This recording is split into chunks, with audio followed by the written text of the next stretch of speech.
sebelum melanjutkan ke kisah, jangan lupa di follow ya untuk dapat update kisah terbarunya. Dalam kitab Asrarut Tolibin, diriwayatkan Syekh Abdul Qadir pada waktu melewati suatu tempat. Beliau bertemu dengan seorang umat Islam sedang hangat bersilat lidah, berdebat dengan seorang umat Nasrani. Setelah beliau mengadakan penelitian dan pemeriksaan yang seksama, apa yang menjadi sebab sehingga terjadi perdebatan yang sengit itu. Kata seorang Muslim, sebenarnya kami sedang membanggakan nabi kami masing-masing, siapa di antara nabi kami yang paling baik. Dan saya berkata padanya, Nabi Muhammadlah nabi yang paling utama. Kata orang Nasrani, Nabi Isa lah yang paling sempurna. Syekh bertanya kepada orang Nasrani, apa yang menjadi dasar dan apa pula dalilnya? Kamu mengatakan bahwa Nabi Isa lah lebih sempurna dari nabi lainnya. Lalu orang Nasrani itu menjawab, Nabi Isa mempunyai keistimewaan.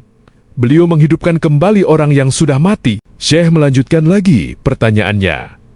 Apakah kamu tahu, aku ini bukan nabi. Aku hanya sekedar pengikut dan penganut agama Nabi Muhammad. Kata orang Nasrani, ya benar, saya tahu. Lebih jauh Syekh berkata lagi, kalau kiranya aku bisa menghidupkan kembali orang yang sudah mati, apakah kamu bersedia untuk percaya dan beriman kepada agama Nabi Muhammad? Baik, saya mau beriman kepada agama Islam, jawab orang Nasrani itu. Kalau begitu, mari kita mencari kuburan. Setelah mereka menemukan sebuah kuburan, dan kebetulan kuburan itu sudah tua, sudah berusia 500 tahun. Lalu Syekh mengulangi lagi pertanyaannya. Nabi Isa kalau akan menghidupkan orang yang sudah mati, bagaimana caranya? Orang Nasrani menjawab, beliau cukup mengucapkan, bangun kamu dengan izin Allah. Nah, sekarang kamu perhatikan dan dengarkan baik-baik, kata Syekh.